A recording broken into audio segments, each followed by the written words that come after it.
warriors, the road warriors, making it here through this crazy weather this morning. It's so good to be here. I thank you so much for the nice intro. I'm Carol Kane. I'm a columnist at Detroit Free Press, host and produce Michigan Matters, and also do our Eye in the Future specials.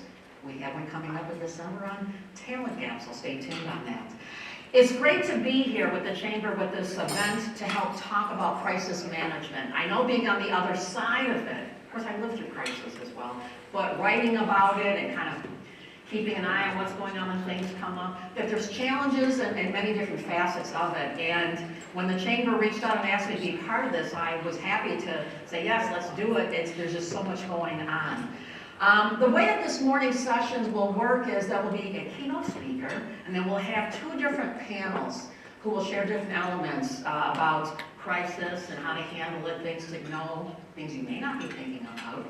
And as mentioned, every business sooner or later is going to face a crisis, whether it's employee, whether it has to do with your product, whether it's image reputation, cybersecurity, there's so many different things here. Hopefully you have a plan, but sometimes you don't, and that's sort of what today is all about. Helping to raise the bar, talking about some of these issues with two really great panels and a wonderful speaker to share nuances from their perch, because when you look at these issues, it's not just one thing, there's so many different elements, and it kind of takes a village to bring crisis management together, which we're going to be talking about this morning.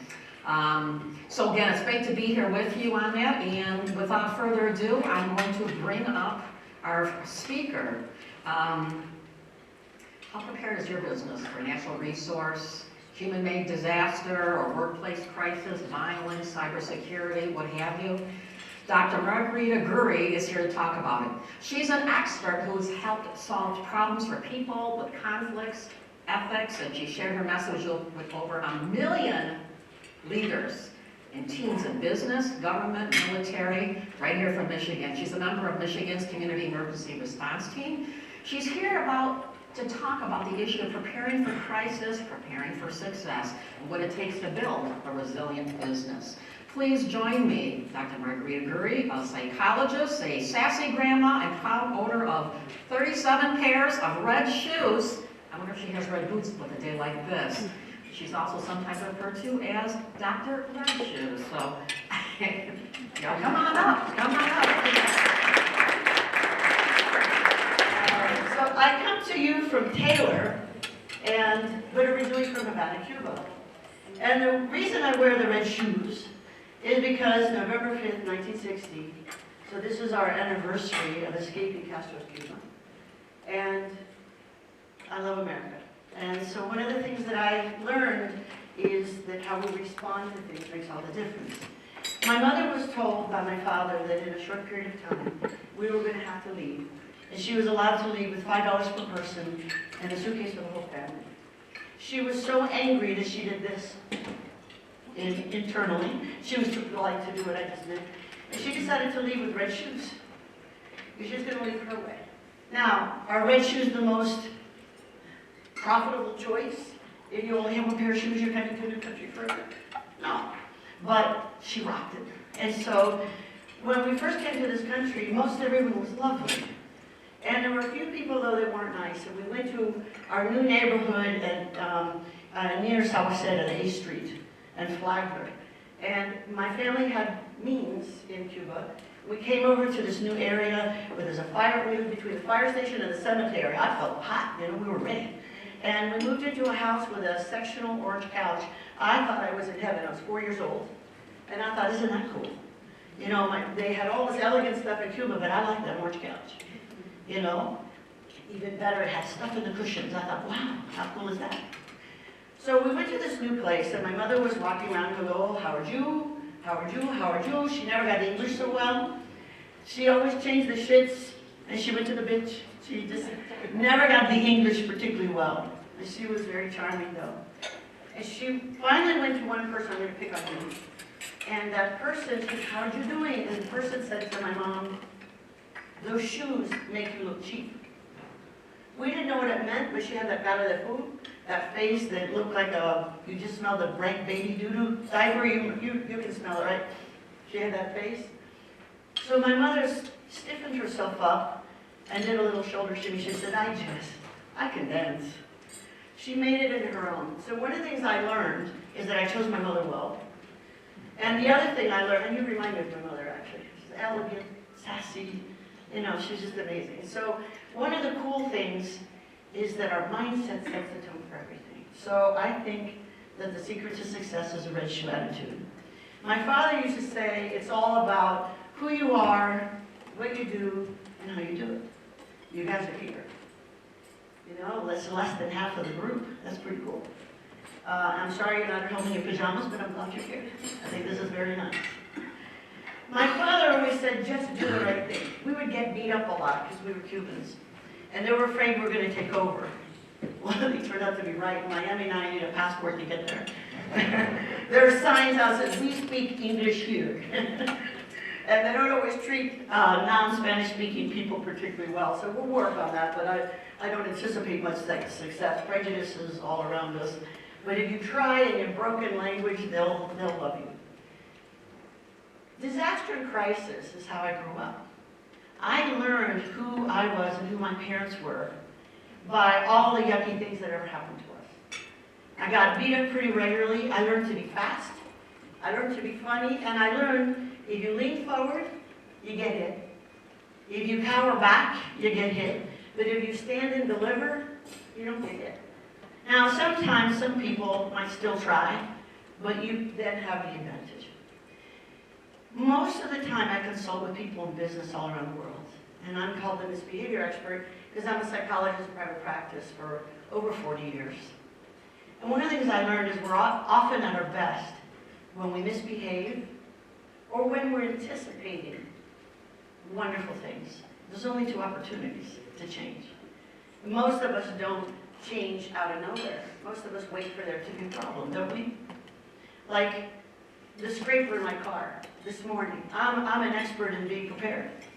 I forgot I lent it to my 90-year-old neighbor, and I didn't have a scraper this morning. So I used my broom. That wasn't very prepared. Okay? So one of the things we have to think about is this mindset of readiness. Are you ready?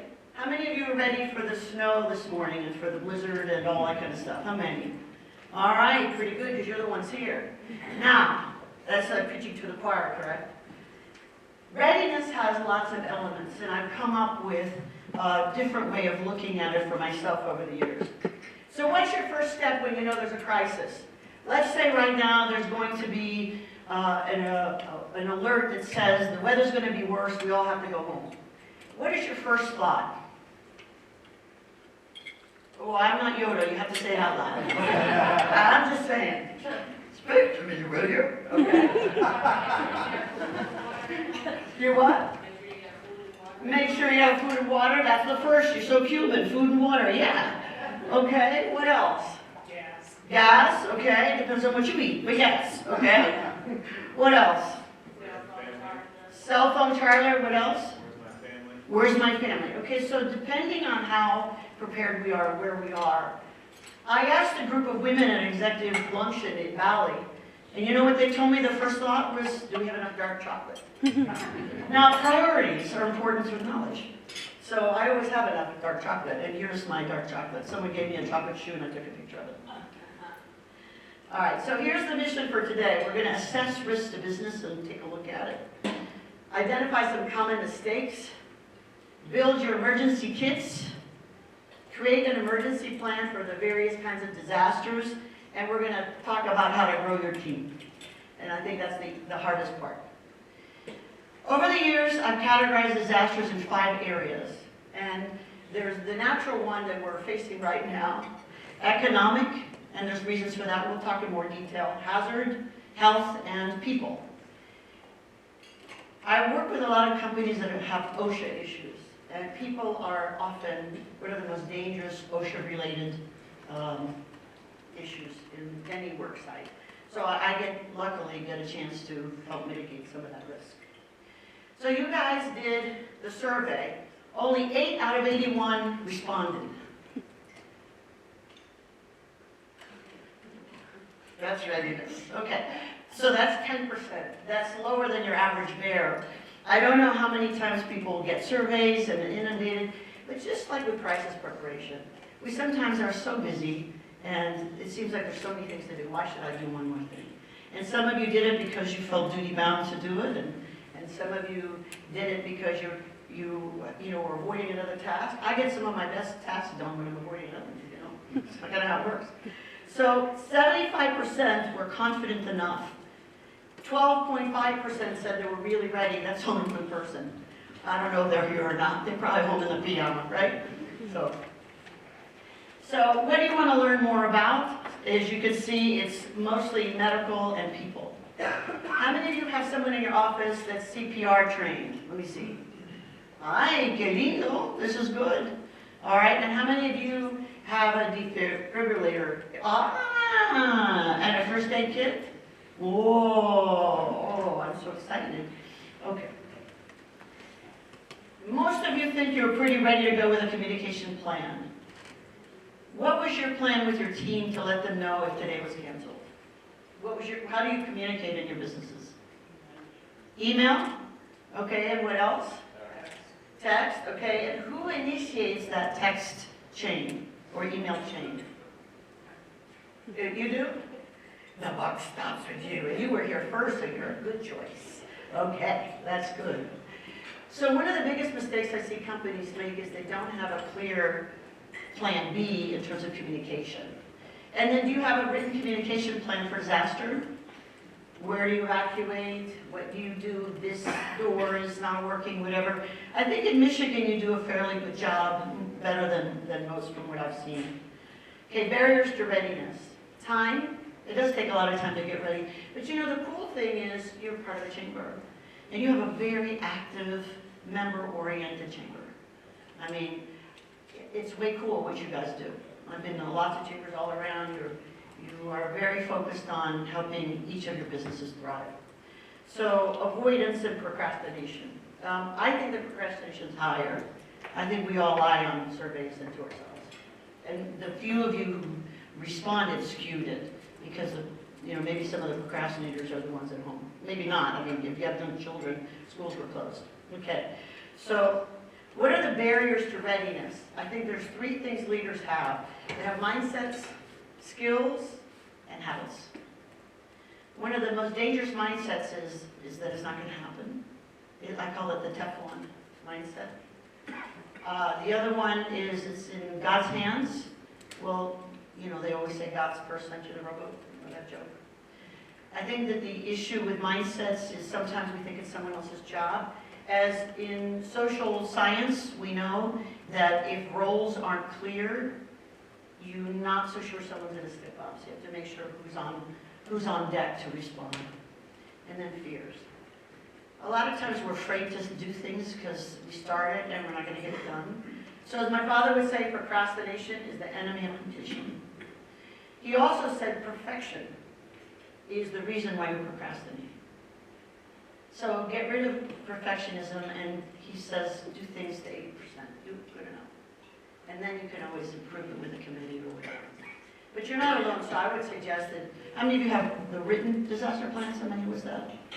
Okay, that's quite a few. All right. So here we have, so what are you willing to give up to grow? That question for me goes to the issue of disaster preparedness. Are you willing to give up a bit of time? Are you willing to give up fear? Are you willing to give up a habit that we're going to do it the way we've always done it? What are you willing to give up to grow? And when I work on happiness, when I do presentations on happiness, what are you willing to give up to be happy?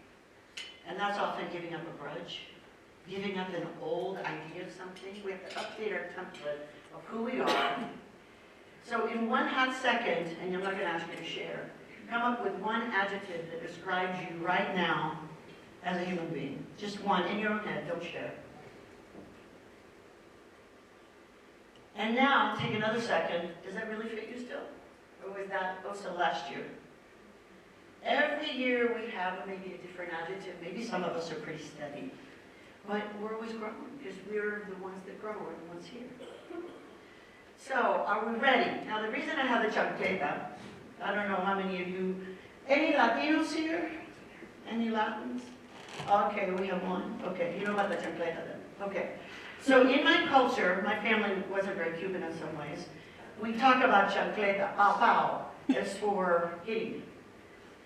We don't like hitting, but I think it's funny. And so I think of an internal chancleta that hits us upside the head. And I'm thinking, what is your internal chancleta telling you about your readiness? What is it you need to step up?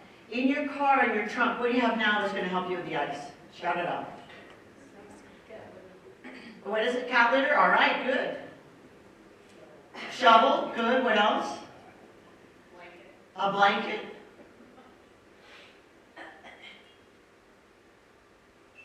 No one keeps extra anything else? Hats and mittens. Hazmat? Hats and mittens. Oh, hats and mittens. Extra hats and mittens. Anyone keep dry socks? Anyone keep a first aid kit? All right. Anyone keep a fire extinguisher? All right. So the issue is, where does it end? Someone just said, just put a hazmat guy in the trunk in your set. They have all the stuff. That's all you need. So the inner chancleta for me is fun. I have a friend making me one with bling on it, which is kind of funny. All right.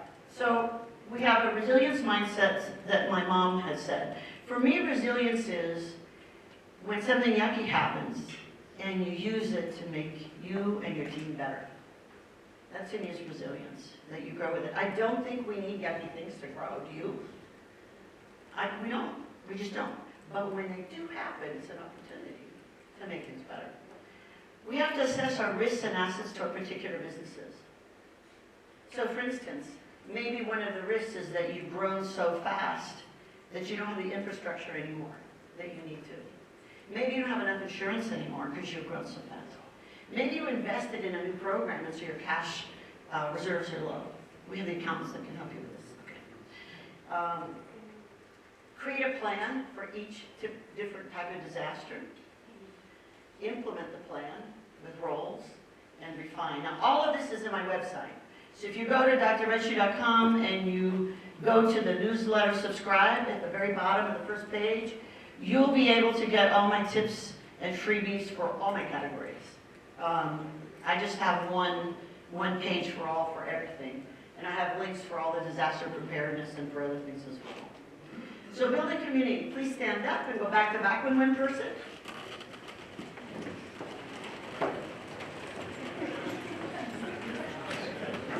That's about right.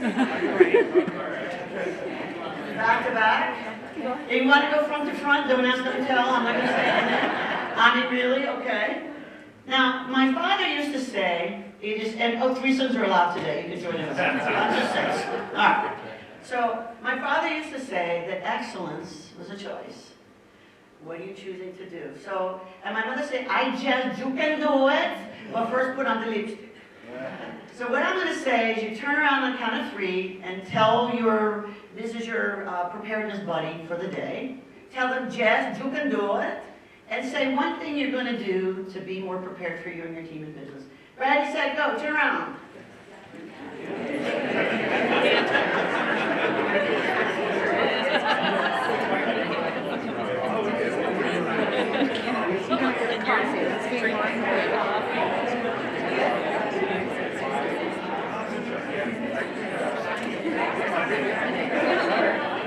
All right, thank you very much. You did well. You can do it. And that was my mother, Margarita Gurri, who had such an amazing attitude. Now, let's see what you know. What percentage of businesses fail after a natural or human-made disaster? Is it A, B, or C? What percent? C? All right. Let's see what it is. Do we all agree it's C? All right. It's actually C. It's 25%. And depending on the statistics, it's 15 to 40% of businesses fail after a disaster. Detroit's outside sirens are tested Saturdays at 1. Alert residents of emergency situations. Let us know to tune in to local TV or radio. All of the above. Which one is it? D. All of the above. See, I make easy quizzes, okay, because you've made it here. Detroit sirens warn us for. Okay, now, in your table teams, I'm going to give you 1 minute On the count of 3, point to who's going to be the speaker of your group. 1, 2, 3, point! All right, let me see who the speakers are. Raise your hand if you're about to be the presenter of your group. No one's presenting here? Maybe there. All right, everyone's got one? Okay. Now I'm going to give you 1 minute, and here's the task. There are 10 things that the sirens warn for, and really more because I chunked them. So I'm going to give you 1 minute to list. What do the sirens mean? Are you ready? 1, 2, 3, 1 minute, go. Write them down, and then the presenter presents.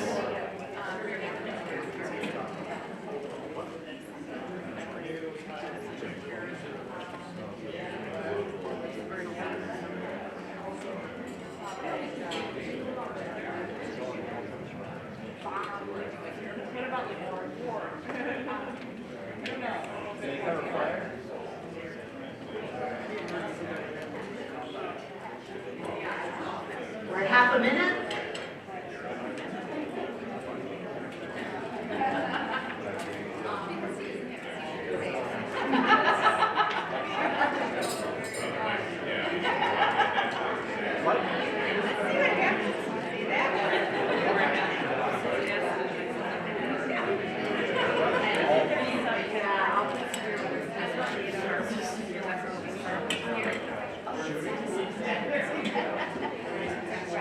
All right, it's time. All right. How many did you come up with? Up at this table? 3? Who can beat 3? How many? 4? Who has, how many? About 5. 5? Who has more than about 5? That's it? And who's the speaker of this table? I'm Mike. Oh, hi, Mike. I know you're the first one. Come on up. You get a first aid kit.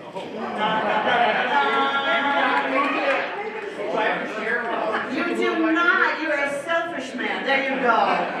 You do not. But if you're going to cut yourself, be next to him, okay?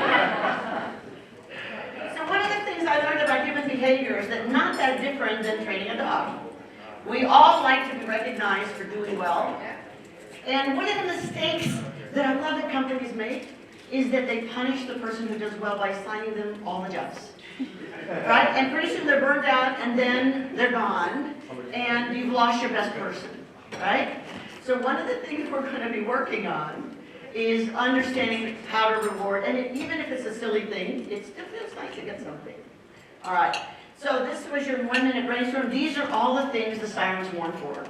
Tornado watching warnings, thunderstorm, winter storm, severe blizzard, I think it's funny that blizzard and severe blizzard are different.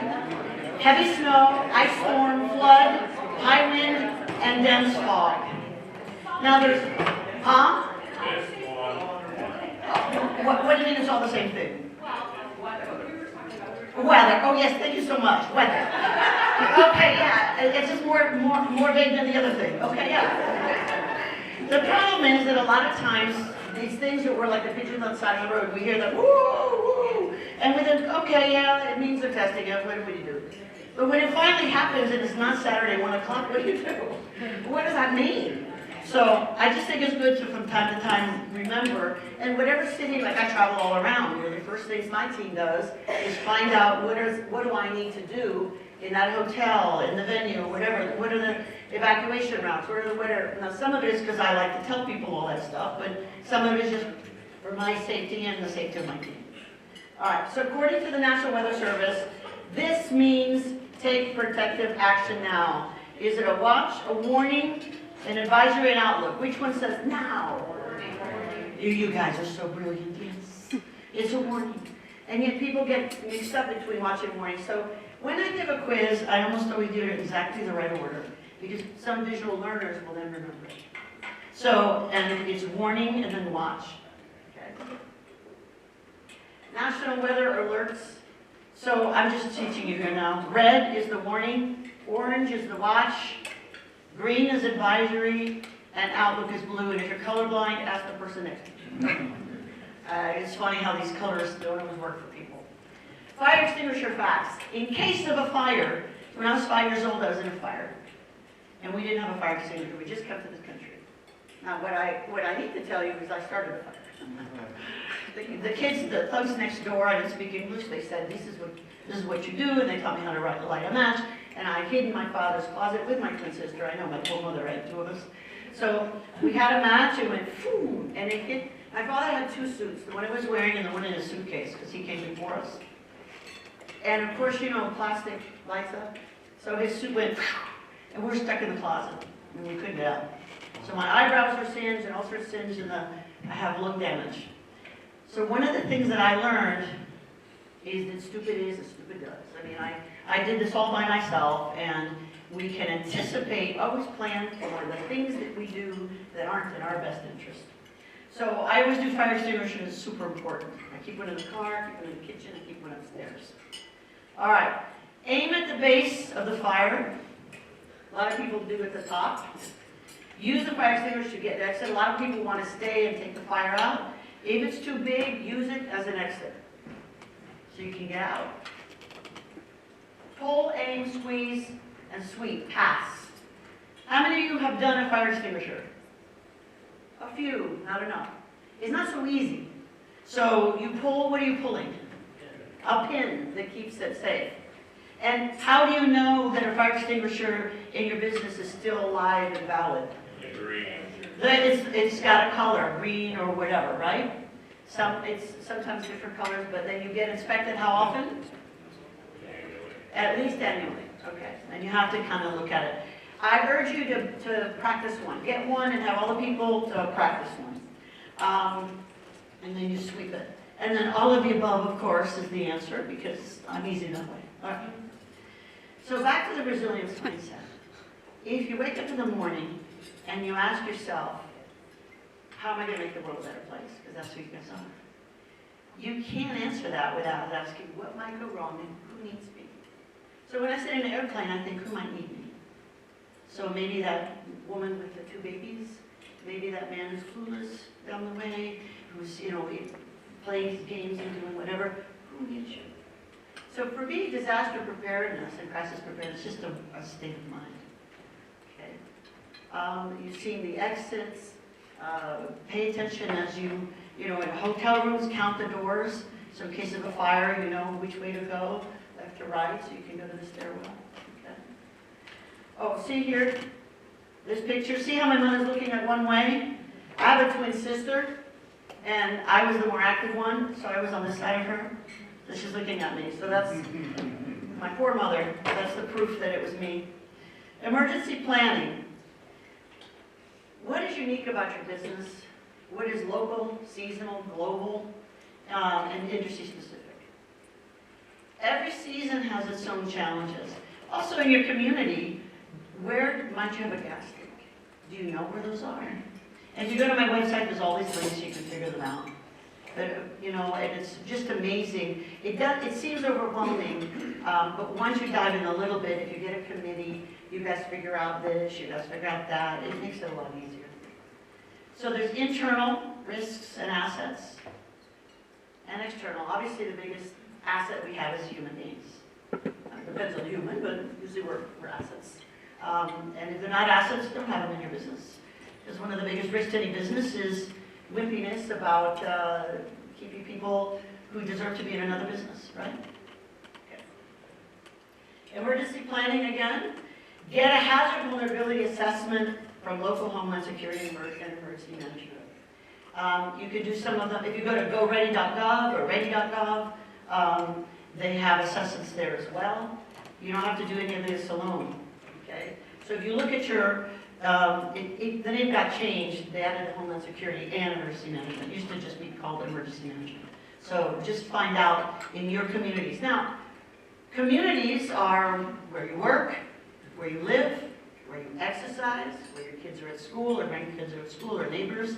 So a lot of times we just look at one. So you have to look at all the zip codes in which you might be. And then identify the barriers to success in your business. Is it that the CEO is stubborn and doesn't want to do anything extra? You know, what is the barrier? A lot of times I come in and there's somebody who just doesn't think it's important. And I come in and secret shop a lot of places teach about customer service or readiness or whatever. Emergency action plan, before, during, and after. Create an emergency action plan. They used to, so I've always been a volunteer ever since I started the fire in my nose. So I've done a lot of Red Cross, and they call me the angel of death. I'm pretty comfortable with death because my dad was a doctor. When we first came to this country, a lot of refugees didn't have money for this or that, vaccines, and so I would follow him around, and pretty soon, then my mother was the angel of mercy. She'd go to people dying or poor or whatever and help them out. Because they felt that this country had given us so much, that they wanted to give back. I'm sorry. So write an emergency plan for the big five. Use the Ready Rating emergency action plan. It's OSHA compliant template. There's templates out there. You don't have to reinvent the wheel. It's on my website. There's a link. You click and you fill it out. It's not so hard.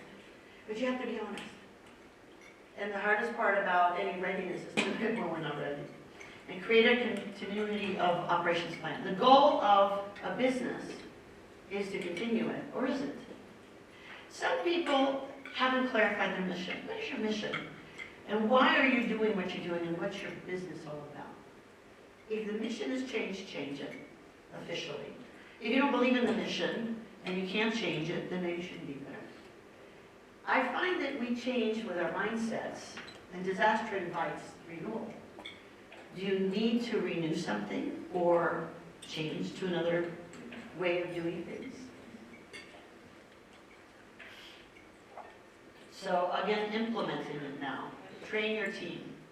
I think at least once a quarter you need to train and practice, whether it's a snow drill, big wind drill, fire drill, whatever. And some of them can be virtual, and some of them they have to. So a lot of times we just make one emergency exit. But what if stuff has fallen on that exit? So you have to have different ways of getting out and who's in charge, and you have to practice it. I think that that's a pain in the neck, but I think it's worthwhile. And so I think at least once a quarter you need to practice.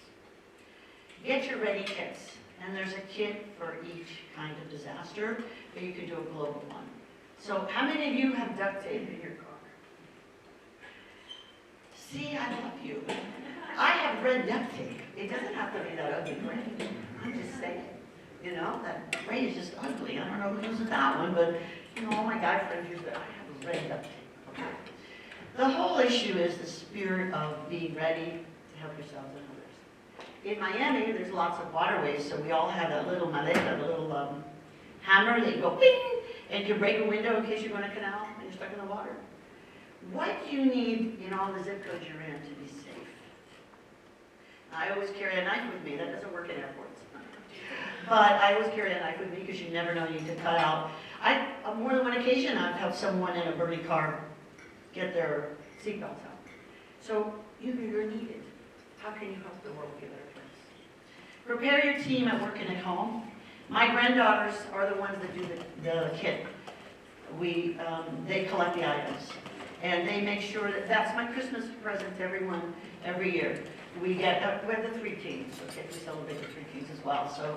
So at Three Kings, they help me get an emergency preparedness kit for everyone's cars. And it's kind of fun. And then they get the idea that you have to update. And a car emergency kit is abbreviated, so it's easier to do. Refine your plan with drills. There's always something we miss in a drill. We forgot to tell people don't bring your stuff. We forgot to tell people don't turn your computer off. You have an amazing cyber panel, cyber attack, cyber security panel, so I want to address that issue. How cool is that?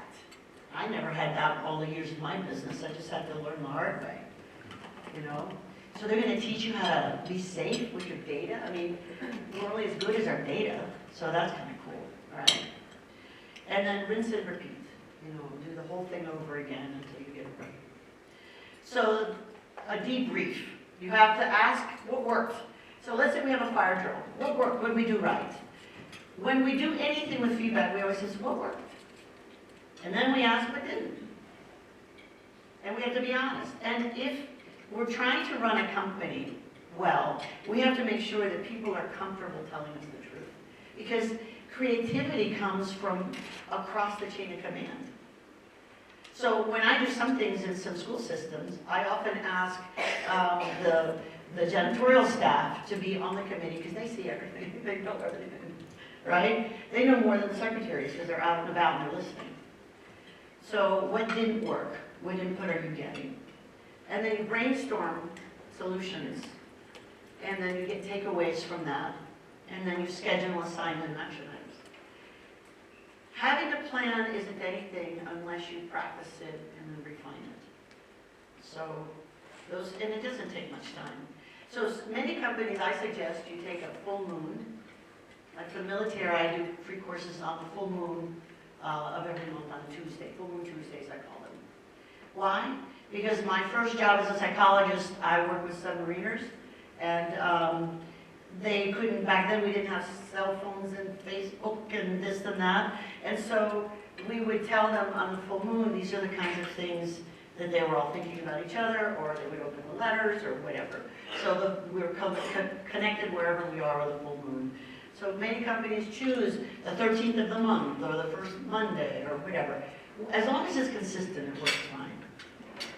So again, the big 5, resilience mindset. So let's take a look at it, natural ones. Ice, blizzard, wind, tornado, flood, heat. Not so much heat right now, right? I mean, I'm thinking that's not a problem today. So how many of you have a NOAA radio? We'll get one, and there's a NOAA app, okay? It's kind of cool, it tells you all sorts of stuff. Know the alert systems, I hope I helped a little with that. Build your emergency kits. Create a plan per location, and practice. For hazards, that's the universal sign for hazard, or for pirates. I mean, except he doesn't have a patch, okay?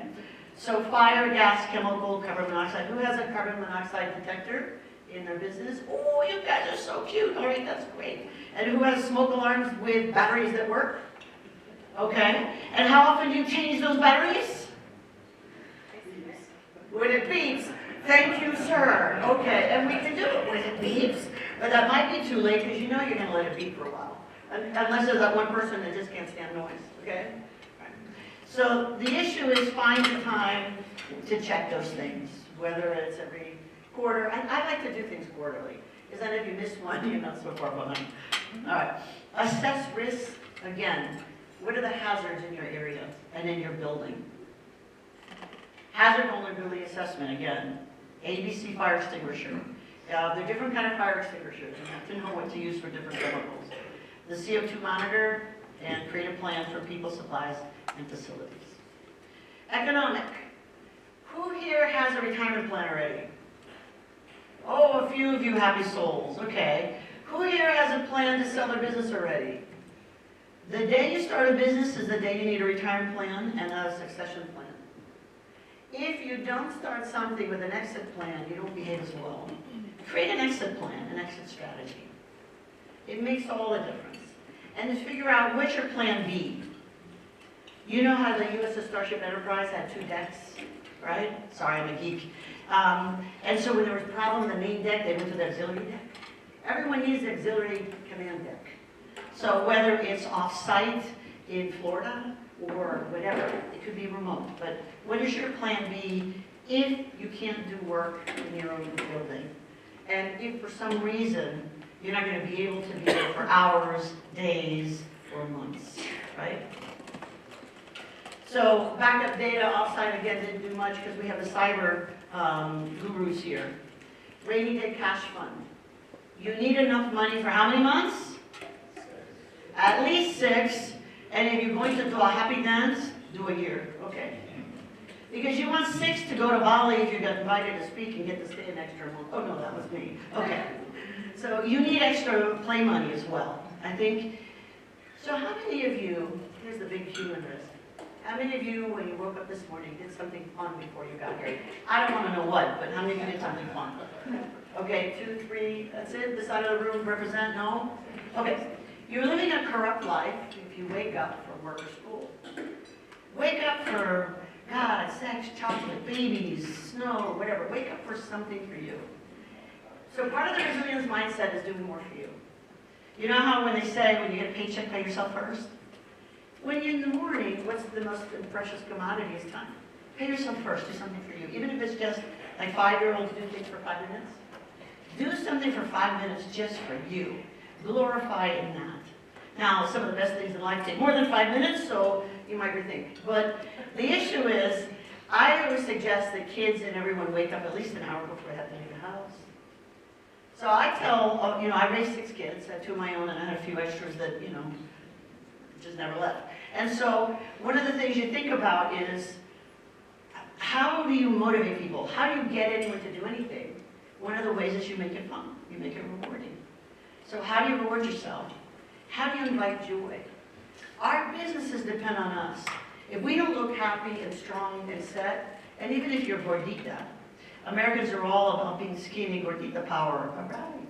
So the issue is love who you are, whatever that is. And as long as you're healthy and treating yourself well, then this economic downturn that might happen, people will believe in you and help you, right?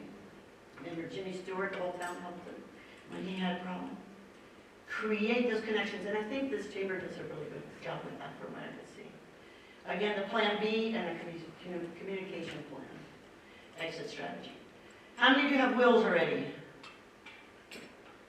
Okay, pretty good. How many of you have your, as my granddaughter calls it, your death march? I have my funeral set. You're invited. You're invited. It's going casual. I want everyone to come looking sexy their own way. Okay. And, I'm going to have a bagpipe player who's going to be, hopefully not wearing, anything under. And this is my idea. It's the joke of the Scotsman. It's just a joke. But I thought Cuban playing Gloria Estefan stand up and take some action. It's an old bad joke. So, but they're going to be playing this, say goodbye to me. And I'm going to be in Tupperware one last time birthed. And that's it. So what is your plan? And I have money set aside for a big party. Come. There'll be Cuban food and frozen margaritas. Okay. Health. Health is something that can stop everything, whether it's your health or someone else's health. In the case of bad health, what are you going to do? But more importantly, how are you going to maintain your health? You have to do that. So these are all the things to do. We already talked about that. Okay, so then people. People make or break it. So you have to clarify your mission for yourself and others. Hire and fire well. Biggest mistakes, people don't document. Invest in your team and train them. Reward performance. Address misbehavior immediately. It doesn't have to be grumpy. You know how you train a dog, they do something wrong, you put them in the kennel, but you don't scold them and put them in the kennel. You either scold them or put them in the kennel, you don't do both. You have to be clear in your intention that you want someone to do better. Are we investing in our people? And then document everything. So I tell her, if there's anything not going well, document, write it up, have an employee sign it, end of story. If you did something wrong, document for yourself. You want to know the details because we're really good at distorting things. So today's mission was assess risk to your business. Not the sexiest topic in the world, but it's an important topic. Identify common mistakes. Again, the biggest mistake there is the mindset that either has to be perfect so we don't get started and don't do anything, just do a little bit. Build your emergency kits, create your emergency plans, and train your team. All right, so I have a follow-up webinar next Tuesday, the 19th. It's free at high noon. And if you go to my website, you can sign up for that. If you go, again, subscribe to the newsletter. So that's clever, that way I'll get your email, right? Just to be very open. And you go, it'll take you to the tips and freebies page, and then you can sign up to all sorts of free things. Even the military ones, as long as you're a patriot, I don't mind you signing up for the free military events. Today is a Full Moon Tuesday, so I have 3 events today. You're welcome to sign up them for free. And then last but not least, step up and be ready. You guys are amazing. The main thing I ask is, what is your purpose in life? Think about that adjective I asked you. And think about what music is your entrance and exit music for this year, for the season, for this event. It can be something different each time. So all I'm saying is, the last thing I'm going to say is, as a psychologist, I've had the privilege of working with so many groups. And one thing I decided to do is research on what makes someone well enough to invest in themselves and in a company, to do amazing things in the world. And I came in with Schmet. Sleep. You have to have enough sleep. And not too much. Okay? C, for compassion. You have to have compassion for yourself and others. Most people, like you guys, are hardworking, you're compassionate with others, but not yourself. So on the count of 3, I want you to raise your hands. Okay, raise your hands now. And then on the count of 3, pat yourself. 1, 2, 3, pat yourself. There, see, you can do it. You can do it. Then there's M for meaning. You guys have meaning. You're making America strong. Strong business, strong America. Happy people, strong America. America's free. I believe in America. We are making good things happen. And then there's exercise. For years as a Catholic, I thought that it's like a plenary indulgence. You pay money and your sins go away, you get to go to heaven. So I thought the same thing with my gym membership. Pay a certain amount, not go, and then I get ripped out, right? It didn't work that way. I was so shocked. And so one thing I learned is that there's different exercise. You can dance, you can walk dogs. Right now we have snow shoveling. What a blessing. Okay, so we have all sorts of things. So find a way, what do you need to do for your health? And last but not least, touch. And there's 2 kinds of touch. There's touching people, patting them or whatever, and then there's touching people on the heart of the shoulder. You know, how are you influencing others? So I'm going to leave you with one last question. What impact are you having when you walk into a room? Do people feel safe? Do they feel ready to perform and take risks for you? Or are you the cure to constipation? Do you give people diarrhea? Some people you go, ooh, and you clench. And some people you think, okay, now we're at it. We're going to make things happen. So what impact do you want to have on people? Because disaster readiness is about business growth. And it's that mindset. And last but not least, come check me out. Thank you very much. Be ready, be safe.